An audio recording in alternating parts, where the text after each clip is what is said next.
സമീർ അലി എൻ്റെ കുട്ടിയാണെന്ന് പറയാൻ രണ്ട് കാരണങ്ങളുണ്ട്. ഞാൻ പഠിപ്പിച്ചുകൊണ്ടല്ല, അത് മാത്രമല്ല, സമീർ അലി എൻ്റെ സുഹൃത്തിൻ്റെ മകനാണ്. 1ാം ക്ലാസ് മുതൽ 5ാം ക്ലാസ് വരെ LP സ്കൂളിൽ എനിക്ക് 79 വയസ്സായി. അപ്പോൾ ബാല്യകൗമാരങ്ങളിൽ ഇന്നത്തെ പോലെയല്ല, കൊണ്ടും കൊടുത്തും പങ്കുവച്ചും കുട്ടികളാവുന്ന സമയത്ത് തന്നെ അയൽവക്കങ്ങളിലൊക്കെ അസമ്പന്നത അനുഭവിച്ച ഇല്ലായ്മകൾ ഉണ്ടാകാം. ആ ഇല്ലായ്മകൾ ഒക്കെ അവഗണിച്ചുകൊണ്ട് വല്ലാത്തൊരു മാനസിക സംഘർഷങ്ങളൊക്കെ ഇല്ലാത്ത ഒരു ജീവിതം ഓർമ്മയിലേക്ക് വരികയാണ്. ഞങ്ങളൊക്കെ LP സ്കൂളിൽ പഠിക്കുമ്പോൾ അവിടെ ഒരു മാവിൻ്റെ ചുവടുണ്ട്, ഒരു പ്ലാവിൻ്റെ ചുവടുണ്ട്. ആ പ്ലാവ് വെട്ടിമുറിച്ചു. അത് ഒരു പ്രതീകമായിരുന്നു. ഈ ഞങ്ങളെ പഠിപ്പിക്കുന്ന ഒരു സംഗതി, പ്രകൃതിയിലെ ഓരോ ദൃശ്യങ്ങളും നമ്മളെ ഗുരുനാഥന്മാരാണെന്നാണ്. എൻ്റെ വീടിൻ്റെ മുറ്റത്ത് ഒരു മാവുണ്ട്. എന്നും ഞാൻ അവിടെ വരുമ്പോൾ അതെന്നെ പഠിപ്പിച്ചുകൊണ്ടിരിക്കുകയാണ്. സംസ്കാരം എന്ന് പറഞ്ഞിട്ടൊരു സംഗതി നമ്മൾ പറഞ്ഞു. നമ്മളൊക്കെ സാംസ്കാരിക പ്രവർത്തകരാണെന്നാണ് പറയാം.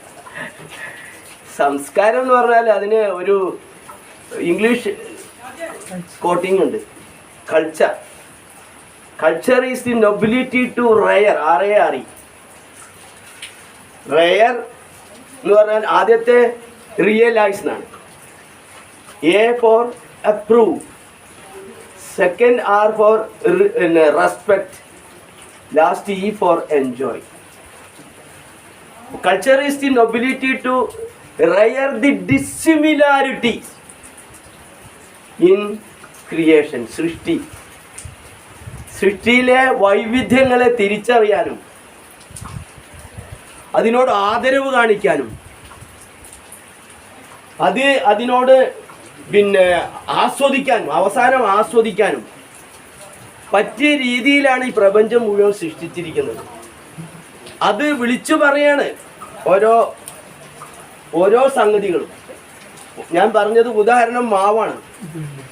നമുക്ക് ഞാൻ കെമിസ്ട്രി പഠിപ്പിച്ചൊരു മാഷാണ്. നമ്മൾ അങ്ങോട്ട് ആവശ്യമില്ലാത്ത ശ്വസിച്ച വായു പുറത്തേക്ക് തള്ളുന്നുണ്ട്. തള്ളാതിരിക്കാൻ കഴിയില്ല, അതുകൊണ്ടാണ്. പക്ഷേ അങ്ങനെ പുറത്തുവിടുന്ന കാർബൺ ഡയോക്സൈഡ് സ്വീകരിച്ചിട്ടാണ് വാവ് നമുക്ക് എന്തെല്ലാം തരുന്നു. മധുരം തരുന്നു, സുഗന്ധം തരുന്നു, തേൻ സുഗന്ധം തരുന്നു, വർണ്ണഭംഗി തരുന്നു. പ്രപഞ്ചത്തിന്റെ നിയമം അതാണ്. കൊണ്ടും കൊടുത്തും പങ്കുവെച്ചു.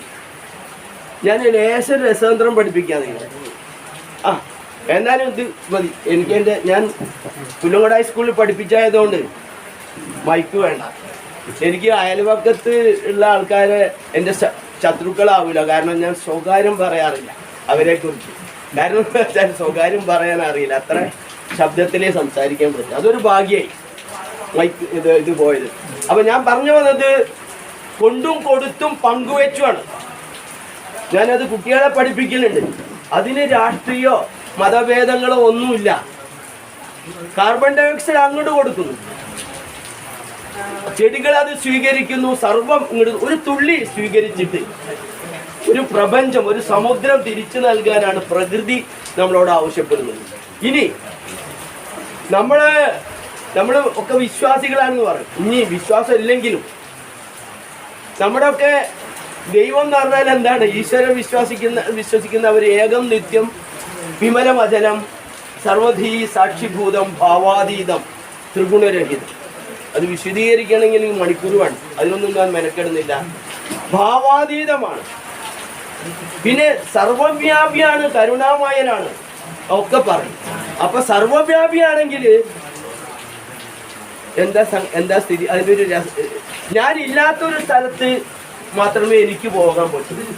അപ്രവേശകത്വം എന്നൊരു സയൻസിലൊരു നിയമമുണ്ട്. എനിക്ക് പോകണമെങ്കിൽ ഞാൻ ഇല്ലാത്തൊരു സ്ഥലം വേണം. അപ്പോൾ നമ്മളൊക്കെ എന്താണ് എല്ലായിടത്തും സർവ്വവ്യാപിയാണ് ദൈവമെങ്കിൽ നമ്മളൊക്കെ എന്താണ്? ദൈവത്തിൻ്റെ ഒരംശമാണ്. ദൈവത്തിൻ്റെ ഗുണങ്ങൾ നമ്മൾ കാണുന്നുണ്ടോ? സ്വയം പരിശോധിക്കുക. കാരുണ്യവാനാണ് ആണെങ്കിൽ ആ കാരുണ്യത്തിൻ്റെ എന്തെങ്കിലും ഒരു അംശം നമ്മളിൽ ഉണ്ടോ എന്ന് പരിശോധിക്കുക. അങ്ങനെ പരിശോധിപ്പിക്കാനാകണം അക്ഷരത്തിൻ്റെ മാർഗം നമ്മളൊക്കെ സ്വീകരിക്കുന്നത്. ഞാൻ കവിതകൾ എഴുതിയിട്ടുണ്ട്, ഒരുപാട് കവിതകൾ എഴുതിയിട്ടുണ്ട്. കുട്ടികൾക്ക് വേണ്ടി എഴുതിയ കവിതകളൊക്കെ ഓരോരുത്തർ പ്രസിദ്ധീകരിച്ചു. ബാക്കിയുള്ള ഞാൻ പ്രസിദ്ധരാവാൻ വേണ്ടി കവിത എഴുതാറില്ല. നിവൃത്തികേട് കൊണ്ട് നമുക്ക് ഒരു കവിത എഴുതി കഴിഞ്ഞാൽ ഒന്ന് ഉറങ്ങാൻ പറ്റും. അതിപ്പോൾ നിങ്ങൾ കേട്ടാലും കേട്ടില്ലെങ്കിലും അത് എൻ്റെ ദൗത്യം കഴിഞ്ഞു. അങ്ങനെ ഒരുപാട് കവിതകൾ എഴുതിയിട്ടുണ്ട്. എവിടെയെങ്കിലും ആരെങ്കിലും ആവശ്യപ്പെട്ട ഒരു കവിത ചൊല്ലും പോലും, അത്രേ ഉള്ളൂ. ഞാൻ പ്രസിദ്ധരാവാനോ കവിത നിങ്ങളെ കേൾപ്പിക്കാനോ വേണ്ടി കവിതയെ ആശ്രയിക്കുന്ന ഒരാളല്ല. അതിന് അക്ഷരങ്ങളെ നമ്മൾ സമീപിക്കുമ്പോൾ ഒരു സ്വാസ്ഥ്യം വരും. എൻ്റെ ഗുരു എന്ന് പറഞ്ഞാൽ എൻ്റെ പിന്നെ കവിതയിലേക്ക് എന്നെ നീ പാട്ടും കൂത്തും നാടകവുമായി കഴിഞ്ഞാൽ എന്നോട് പിന്നെ നീ കവിത എഴുതണമെന്ന് പറഞ്ഞത് മറ്റേ കുഞ്ഞുണ്ണി മാഷാണ്. അതുവരെ എനിക്കിങ്ങനെ മാഷോട് എനിക്ക് പറ്റൂല എന്ന് പറയാൻ പറ്റില്ല. ഒരു പിന്നെ അംഗനവാടി ട്രെയിനിങ് ടീച്ചേഴ്സ് ഉള്ള ആൾക്കാർ വന്നിട്ട് കുഞ്ഞുണ്ണി മാഷോട് പറഞ്ഞു, മാഷ കുറച്ച് കുട്ടിക്കവിത വേണം. അവർ വിചാരം കുഞ്ഞുണ്ണി മാഷ് കുട്ടിക്കവിത എഴുതുകയാണ്. ഒന്നെങ്ങനെ എഴുതാം, കുത്തനെ ഒരു വര, കുറിയ വര, ഒന്നായാൽ നന്നായി. കുട്ടിക്കവിതയാണോ? കള കിള. ഞാൻ പറഞ്ഞു കുഞ്ഞുണ്ണി മാഷെ, കള വിളയിൽ വിള കളയും. അത് അങ്ങനെ പറഞ്ഞാലേ ജനങ്ങൾക്ക് മനസ്സിലാവുള്ളൂ. പിന്നെ അല്ലെങ്കിൽ ഞങ്ങളെ പോലെയുള്ള ആൾക്കാർ ഇടപെടേണ്ടി വരും എന്നൊക്കെ പറഞ്ഞാൽ അത്രയും ബന്ധമുള്ള ഒരാളാണ്. എൻ്റെ വീട്ടിലൊക്കെ വന്ന് താമസിച്ച ഒരാളാണ്.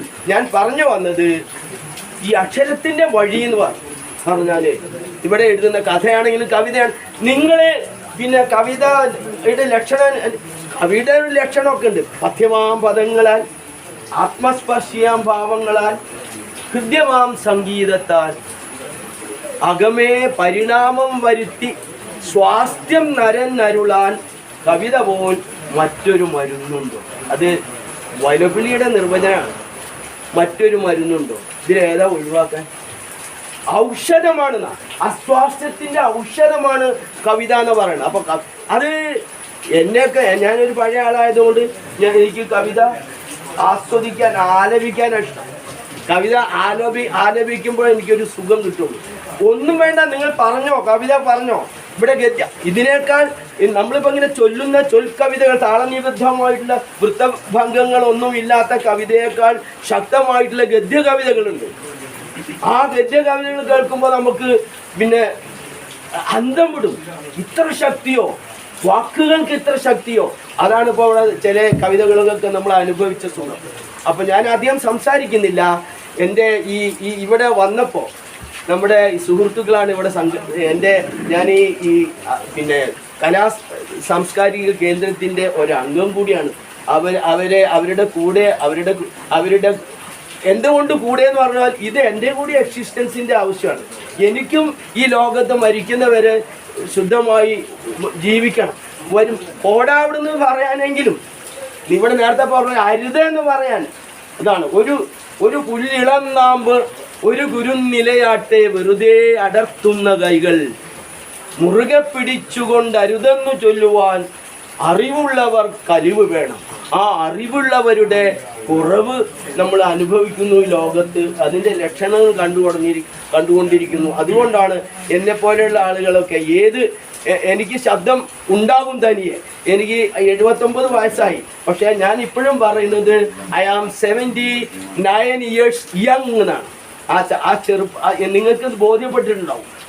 അതിന് കാരണം എൻ്റെ ആഗ്രഹം കൊണ്ടാണ്. എനിക്ക് എൻ്റെ ശബ്ദം പരമാവധി ഈ ലോക നന്മയ്ക്ക് വേണ്ടി ഉപയോഗിക്കണം. കാരണം അത് എൻ്റെ കൂടി നിലനിൽപ്പിൻ്റെ കാര്യമാണെന്ന് തിരിച്ചറിവ് കൊണ്ടാണ് എന്ന് മാത്രം പറഞ്ഞുകൊണ്ട് നിർത്തുന്നു.